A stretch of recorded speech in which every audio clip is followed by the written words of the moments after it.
I then gave myself permission to look at me and what had I done to cause this to happen. And when I started to look at me, I saw that I had done the same thing with my partner that I had done with the doctors. I saw that I had expected him to make me happy and do what I wanted him to do, and when he didn't, I didn't want to be with him anymore. And by this time, I have several children, and I'm about to have another, and it was annoying. I was annoyed. So over it.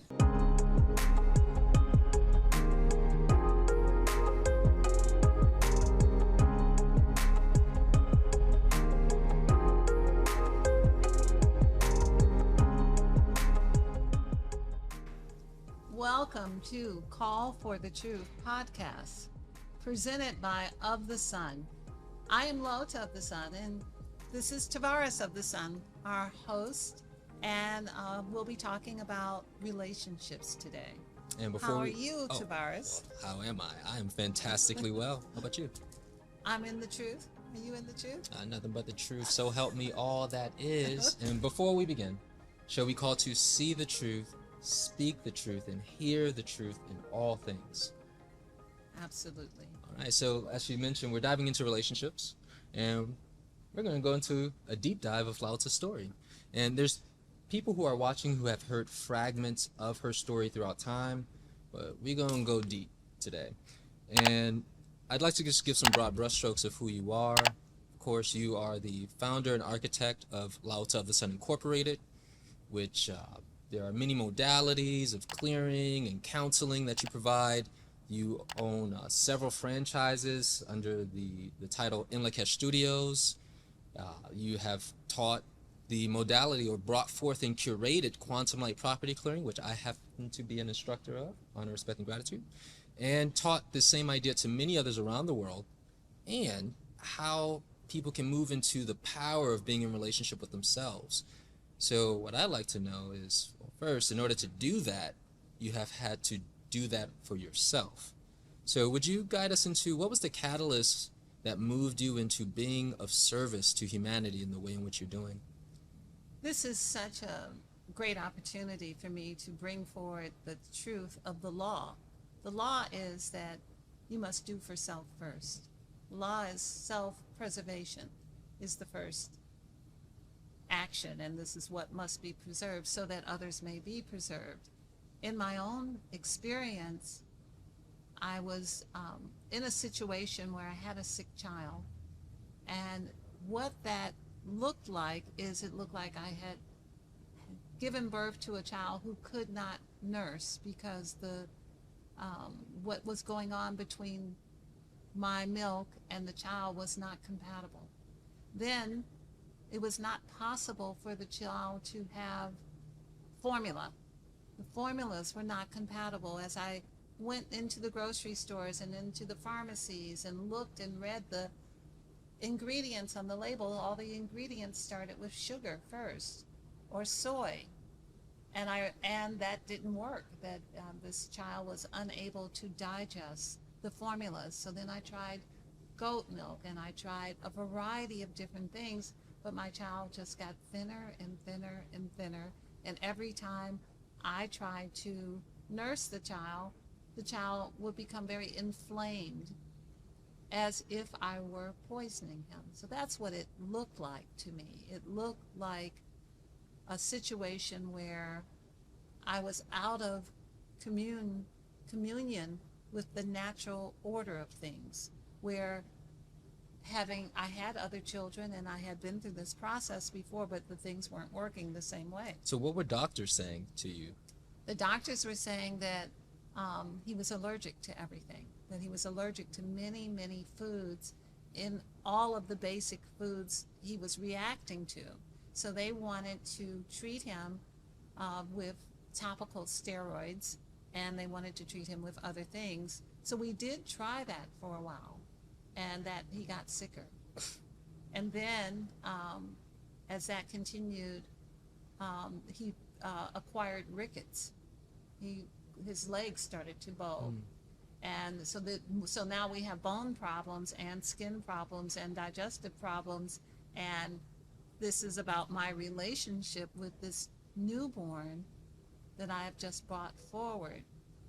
In that environment, I was in the middle of a unhappy marriage and a divorce. So he was born into this energy of unhappiness and divorce, and my attention was more on those kinds of ideas instead of on the idea of making sure that everything was the agreement that we had made, that he would come and be my son and I would be his mother and I would give him my attention and be able to do that. I had broken that agreement. I was distracted by my emotional palette with my partner at the time, and that kept me from being able to properly give the right attention and frequency to my own physicality. So the child was collateral damage. Mm. So what happened and what I was experiencing was, this happened at about 3 months. We started to see this at about 3 months old. So in my bed, next to my bed was his bassinet. And I was so concerned because he would scratch himself bloody. And so every time he moved, I would be awake and looking. And the feeling of not being able to do anything, the feeling of not having the clarity of what the issue was, not being able to take care of it when I had lived through other children. They had thrived. They were beautiful and healthy. So what was happening, and I remember being in tears many nights when I would just look into his bassinet and realize that the alternative was it was allopathic medicine was the only thing I knew at the time. So this went on for quite a while, and in the first 3 months before it showed up, he had become really a big, healthy, breastfed baby. Once this showed up at 3 months, he lost weight, and it was a dramatic difference. This big, roly-poly, healthy-looking baby then got almost at the level of failure to thrive, where he could not be identified even as the same baby. People are like, is that the same baby? I can only imagine what that feels like to see the child going through that process. So in this process of the experience, I'm beginning to look at me, and I'm looking at my circumstance, and I recognize that everything is not correct, that my unhappiness contributes to his being able to be nourished in a very literal way. Like, can you nourish a baby on an unhappy emotional diet? Okay, so let's back it up. So we have the relationship with your child, and then your child is literally suffering. And then at some point in this experience, you're like, wait a minute, I'm suffering, so I can only give him what's happening to me. Yes. So, like, how did you pop into a solution? Like, where did you even get a solution from? I would not say that I popped into a solution. It wasn't quite like that. I was in anguish and a great deal of self-provoked misery. I felt guilty. Yeah. I felt like, what have I done to this beautiful living soul? Why is this experience happening? What am I supposed to understand from this? So as he got sicker and sicker, I recognized that he wasn't going to make it. He appeared to have what would be failure to thrive because he couldn't eat anything. He couldn't take other formulas off the shelf. He couldn't take other animals' milk. He couldn't have my milk. This is an end game that is catastrophic. So I made a decision. I decided I would be responsible. That I was the responsible party in this situation. I was the one who brought forth this life, and I was the one who was responsible for keeping this child alive, and that I no longer expected anyone else to do so. I no longer, I left all expectation that doctors and hospitals and other people were responsible for keeping my child alive. I spoke to myself. I said, how is it that you are not the responsible party in this situation? How is it that it's up to them to keep alive the child that you have brought forth? It seemed very clear to me that it was not their responsibilities and that they owe me nothing. I owed myself the idea of making sure I did everything I could do. So I started reading books. I started going through all of the material.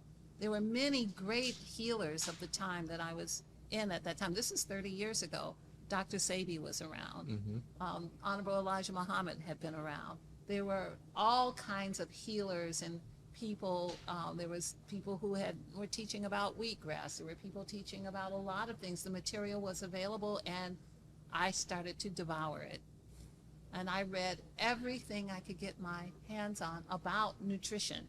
I read everything I could get my hands on about developmental issues with children and what they needed. And I came up with a solution.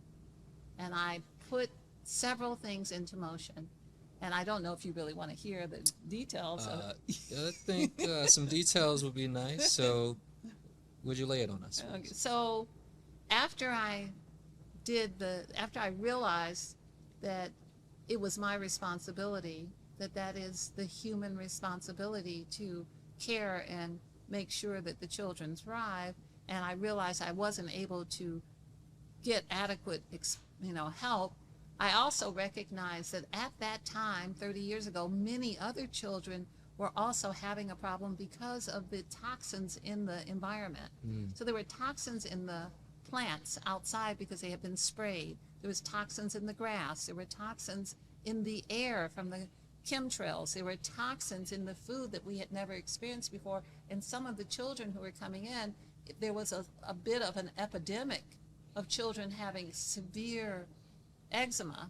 I also recognized that my agreement with the child, that I had not honored it by making sure that the child was then given the full amount of attention, and that I wasn't divided in my time with a relationship that was falling apart at that same time.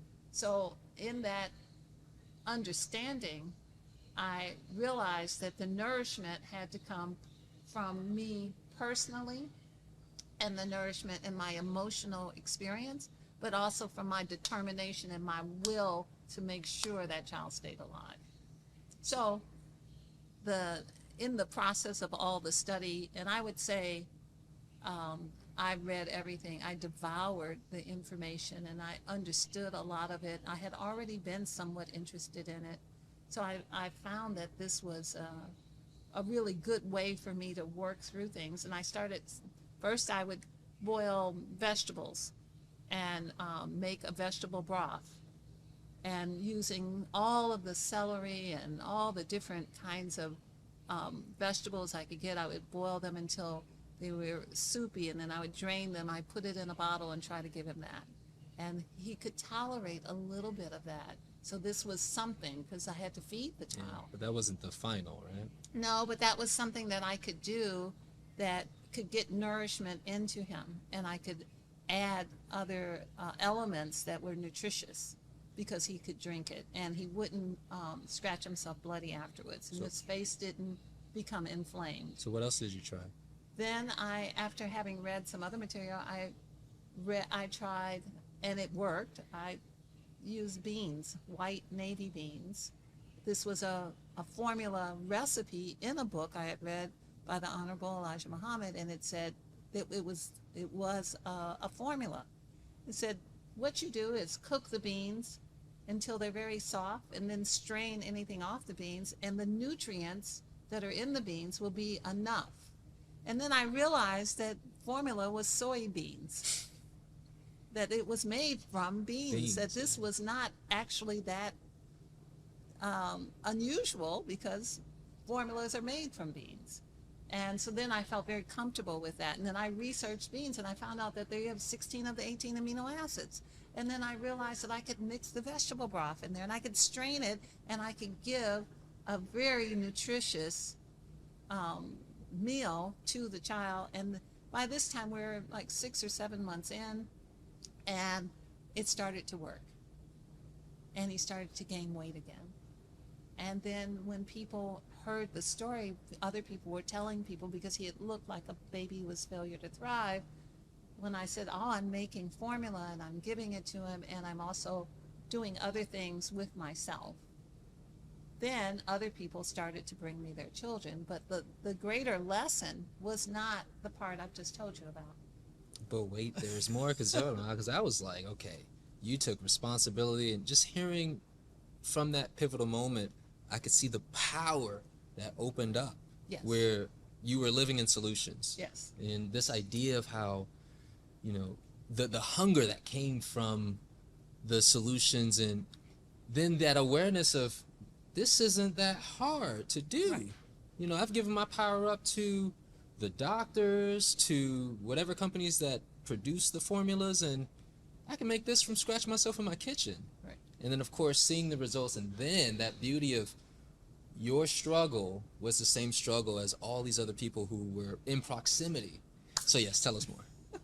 So I was validated by the fact that I had looked at all of the ingredients. I knew that sugar should not be a formula for a baby. I knew what should not be in there. I saw the synthetic vitamins that were pharmaceutical. I saw a lot of things that were not appropriate. So those things were not in the formula. He was starting to thrive. And I then gave myself permission to look at me and what had I done to cause this to happen. And when I started to look at me, I saw that I had done the same thing with my partner that I had done with the doctors. I saw that I had expected him to make me happy and do what I wanted him to do, and when he didn't, I didn't want to be with him anymore. And by this time, I have several children, and I'm about to have another, and it was annoying. I was annoyed. So over it.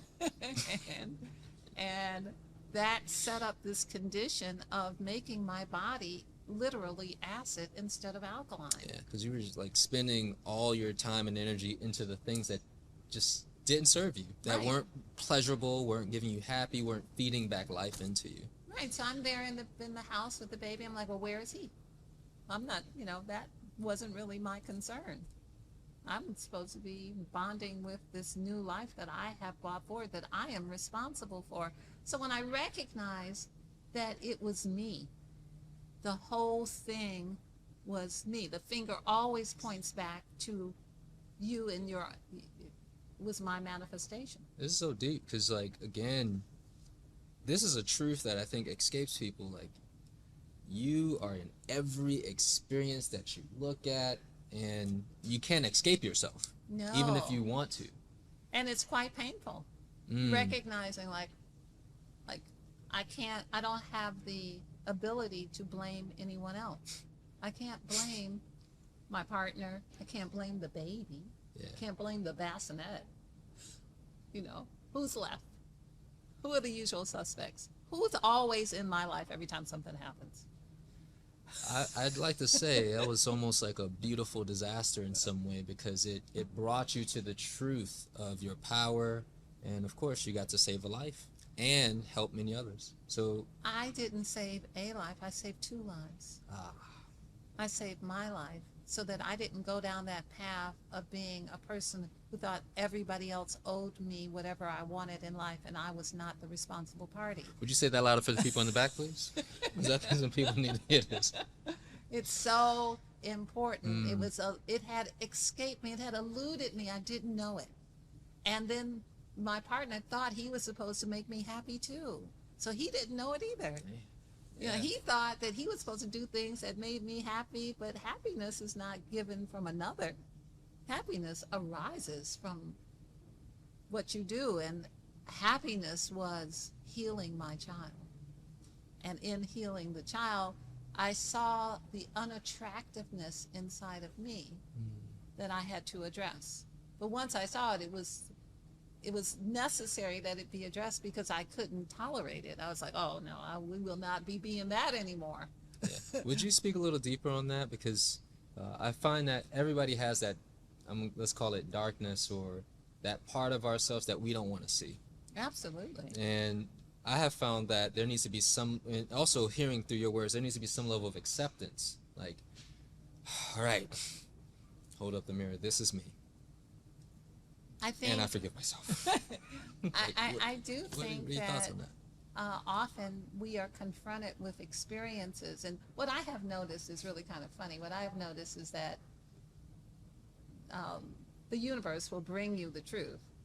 And it'll say, here's some truth. Like, I had other children. I had lived in Europe. I already knew. I had traveled around the world. I had been with my partner for many years.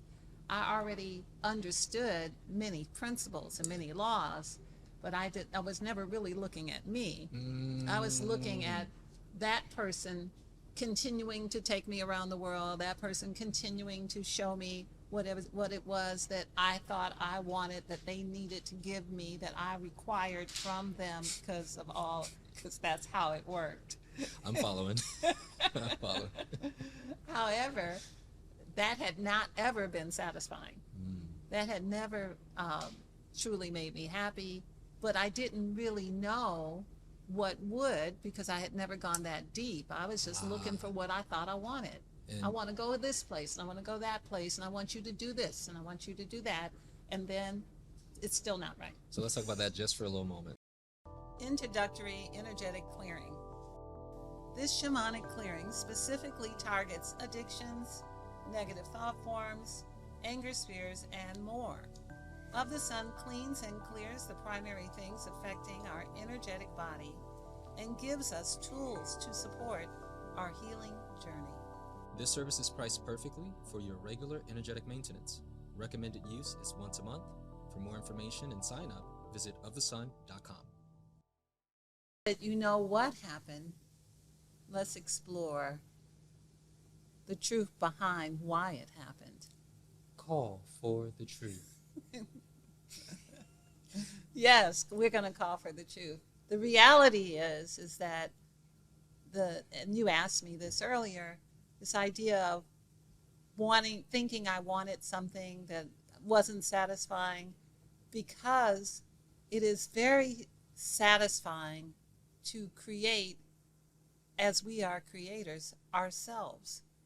And when you turn over all of your power to another to create for you, if it does not satisfy at the same level. So in this experience of the third dimensional world, of living the life, I was doing all the things that all of us are taught to do. All of us are taught to rely on someone else to give us what we want, rely on someone else to applaud us in our experience, rely on someone else to take us to a place or to make something happen for us.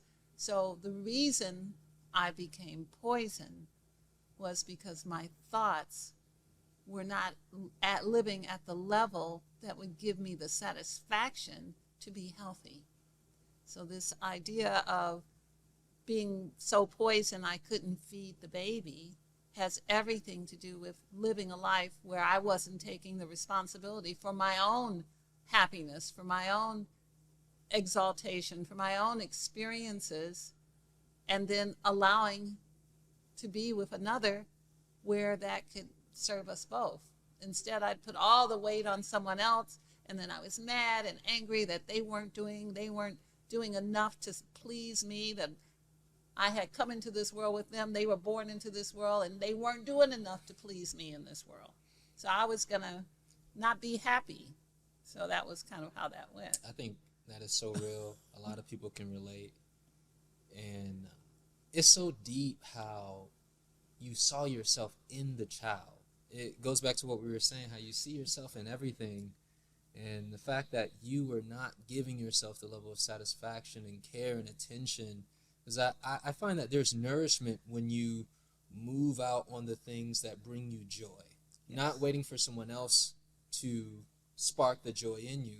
Again, that's like living from the outside versus inside out, and how life really change that geometry or flip that mirror. Would Absolutely. you talk a little more about that and the idea of you using, because you shared with me before that you understood the law, and these principles, but before this pinnacle of transformation, you were aiming it everywhere else. Like you had your badge, you showed up, but never to self until this moment. Would you speak more about that? Yes, the moment of truth, call for the truth, was recognizing that I had not done my duty, my responsibility to the child, which was to me. I am the child. The child is me. Yes. And so I had not necessarily given the time and attention because I was busy being disgruntled. I was busy wondering where the other person was. I was busy wondering how come I couldn't have something that I had thought about yesterday, or why all things were not being delivered to me immediately, and being concerned about everything other than the relationship between the life that had come forth and my life. I got a question for you. So where does that come from? This idea of everything that you're explaining about doing all these things, you think it's bringing you happiness, you think it's bringing satisfaction, but clearly there was no evidence of it with all the traveling and the type of the high-end job you were working. But again, I didn't see any nourishment. And I see this happening with other people. Yes. Where does that come from? Lack of gratitude. Lack of gratitude first for self. Are you great enough to make yourself happy in any circumstance, no matter what it is? Are you enough in a circumstance to bring forth the happiness that's needed to animate your children, to animate yourself, to bring you into the understanding that life is good? It's not necessarily something to be busy trying to escape all day long. Well, where could I escape to? Could I escape to this place? Could I go to Europe? Could I go to Dubai? Could I go here? Could I go there? Could I buy this? Can I do this? When I've got in front of me the best and most amazing gift ever. I have a child, another person. Where is my gratitude for the person? I am brought face to face with that identity that I should have been bonding, and the child was fine the first few months, but then I was distracted about other things, and the child began to get sick. So the sickness was truly in me, reflected through the child, because of my passivity with the truth of the experience that was meant to take place between the child and I. What should have taken place is I should have been in the focus of nourishing the child, which would then nourish me. So what'd you do to that passivity? I had to. If I may share, what LaOta does to passivity is she holds it in a chokehold until it goes to sleep. In point of fact, I did need to become responsible. I had to respond to, in the ability that I had, to the circumstance I was in, which automatically put passivity down on the floor. Yeah. Passivity had to go to sleep because passivity had gotten me there. Lack of gratitude and passivity had gotten me there. Always looking in the other place, never being focused on where I was, not being in complete alignment with the relationship I had or the responsibility of parenthood. So this is my own lesson, and how I internalized it, how I found my way out of it was to respond with all of my ability, to be the responsible party in this situation, which automatically removed the passivity that somebody else should take care of it. And it also, the law that why is it, or how is it that someone should do what you are not willing to do? How is it that I could give my child to somebody else to do what I'm not willing to do? How is it that I should just fix this when I wasn't willing to? That's passivity. Most certainly. So once you respond with whatever your ability is, whatever part you can do, you do that, and everything gets better. And that's what happened. Everything got better. But the truth of it is that ultimately, each of us, the finger always points back to us, that you cannot be at the scene of every crime in your life and think it's somebody else. You're the suspect. You're the one. You're at the scene of all your own crimes. You can't step over the yellow tape and say, well, he did it. You know. It's funny, I see this visual of you drawing, or one person drawing out the chalk on the body. Like they're in it. Outlining themselves. They put up the tape and everything. Again, I think and then they step out and say, it wasn't me. That part. It wasn't me. So all of us hopefully come to a point where we recognize in our experience, in our lives, we are the responsible party. We are responsible for our happiness. I became much happier after I stepped in and recognized I could not expect someone to do what I was not willing to do. And this is actually something I would like you to expound on, because when we make that change, when we start thinking different, everything else is different, yes. right? You know, we are perceiving a relationship with a child, you know, the marriage, the other children community. So would you walk us through that a little bit? How did things change once you acknowledge that responsibility? This is such a great question, because the reality is that all things changed. I became healthier. I became more attractive to myself and to others. Yeah. You know, the baby started to heal.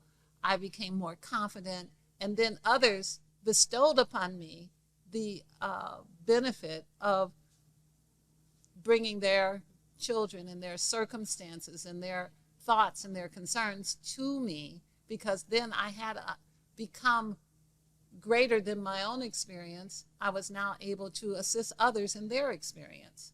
That was very enriching, knowing that people wanted to share with me their experiences, so that because they had seen mine and seen that I had been triumphant in mine, and I was more than willing, that changed my entire life. It changed every trajectory that was playing in the background, every mathematical projection, every algorithm changed.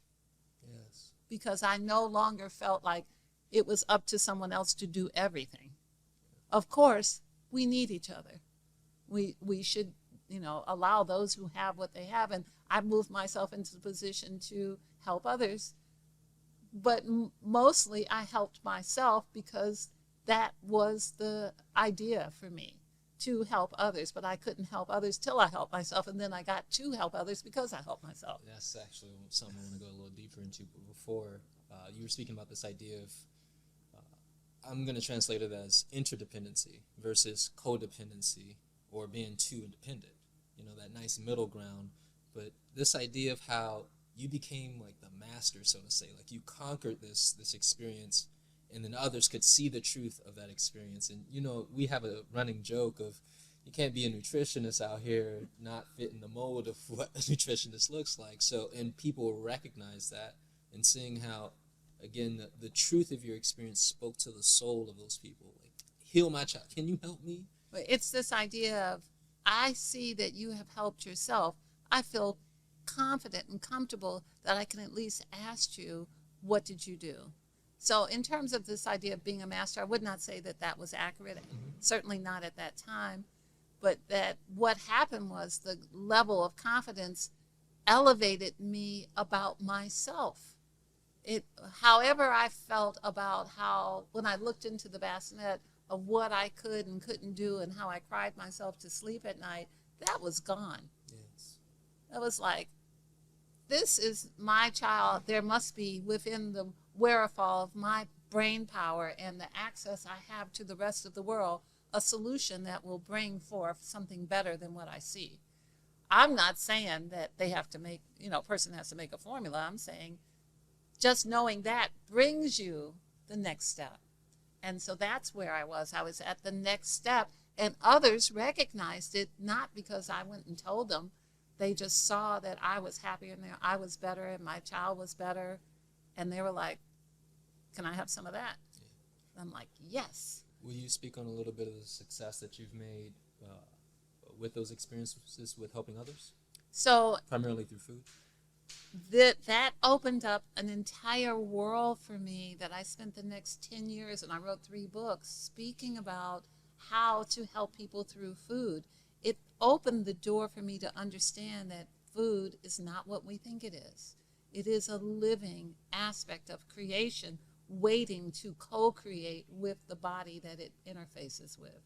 I did not have that understanding until this is one of the many gifts that was given to me at that time, is that I then understood that if we spoke and directed our will towards the food was put here as an aspect of creation to help us maintain our vibrancy and our health, and just being able to get food into the baby had changed everything. It changed, and being healthy enough to have an environment in which I was willing to explore possibilities. I had to explore many things. I had to go to many people. I had to spend a lot of money, all to come back to me. All of it, I eventually came back to, I'm the responsible party in this situation. So that understanding let me start looking at food differently. So now I'm looking at blueberries in a different way, and I'm thinking, oh, this blue color, what does this do? I'm looking at red foods. I'm looking at the resveratrol. And I start speaking to people about, you may need color. You may need sunlight. You may need certain things, all in the environment of being responsible for your own growth and development, your own health, your own nourishing. When we see animals in nature, they don't have a nutritionist. They got nature. Yes. They don't have someone to say, here's your meal plan box.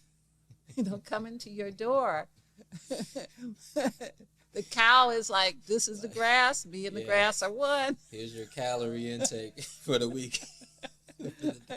So we can take a clue from nature that what is growing, what is natural, what is unadulterated, what has not been contaminated, what is not poison, is food that will help us. And I started to learn so many things through that process, and I kept exploring that because I was fascinated by this new understanding. The first book I wrote was food blood typing and food combining, and the next book I wrote was food for life, a guide for extraordinary living. So all of these were all about food. I was fascinated by water. I was fascinated by what happens in the body when you eat fruit, when you become alkaline, what happens to disease, what happens when you're in the right aspect of creation that is everywhere around us, and when it's uncontaminated and we are in gratitude, what can happen? This is beautiful, because what you're saying, even though that happened to you years ago, I feel that your story is so powerful and relevant to today, what we're experiencing with humanity, or what's happening to the food, the reverence for life itself, the reverence and respect for self, the value that we place on ourselves, and how everything in the world kind of tries to pull on us to seek the approval from everything but self. So any final thoughts on this idea of, how this powerful story relates to today's world and reality with self and food? I think this is the ultimate story of survival. Even though my story is uniquely mine, I love the example that we see in nature. When a baby is born in nature, the baby fights its way down the birth canal, and many times it has to get up and run right away. And the mother can help and protect it and support it, but this is really a story of how to preserve life. That this is the ultimate idea is the preservation of life. You produce life, the masculine and the feminine produce life, then the life itself has to want to live. And when we remove any of the components, if you're distracted by trips away, by a cruise, if you're distracted by what somebody else is doing, Is the deer wondering where the male deer is when I don't when think it's so. time to feed the baby? Is the animal, the squirrel, concerned about what the sister squirrels are doing and the brother squirrels are doing, and this all of this is distraction that handicaps all parties involved. Whatever we're doing, be in the moment of doing it. If you're having a baby and you're feeding the baby, be in the experience of doing that. Don't let yourself get distracted. Recognize that the things in nature, the things that come from the earth, have worked. And that if we can get them uncontaminated, if we can keep ourselves from being contaminated by distractions that take us away from these satisfying situations, we win. We win. Thank you so much, LaOta, for allowing me to interview you today and sharing this powerful message, the story. Again, many people have heard bits and pieces. We were able to deep dive. We got our snorkeling gear today. I feel like we could go deeper, but of course, due to time, how about we do a call for the truth pool and wrap up from there? So we have our call for the truth cards, and we're going to pull a card for today's show, and we'll share with you what the card reads. So I'm going to shuffle the cards, and then I'm going to ask Tarvars to pull a card. So these are our call for the truth cards. They have maxims, wise maxims on them, and they each have a number. They're layered with multi-dimensional layers of understanding. They have colors, they have platonic solids, and they have numbers, and they also have a maxim. Would you like to choose a card for today's show? Pick a card, any card. My guidance is pulling me to this one. Ooh. You want to read the card? Yes. It's orange, and the theme is freedom. It is never that the option for free choice is not there. It is that it is not exercised. And I think that really speaks to exactly what that experience was that you led us through. I agree. The cards are always right. Yeah. The cards are always right. The ability to be free in every situation is to choose the option to operate in responsibility and not passivity. Yes. Well, may we all stay free. And we want to thank everyone again for tuning in. Like, subscribe, share this, play this back a couple of times. And we thank you for joining us in calling for the truth, seeing the truth, speaking the truth, and hearing the truth. We leave you with honor, respect, and gratitude. Honor, respect, and gratitude. Thank you.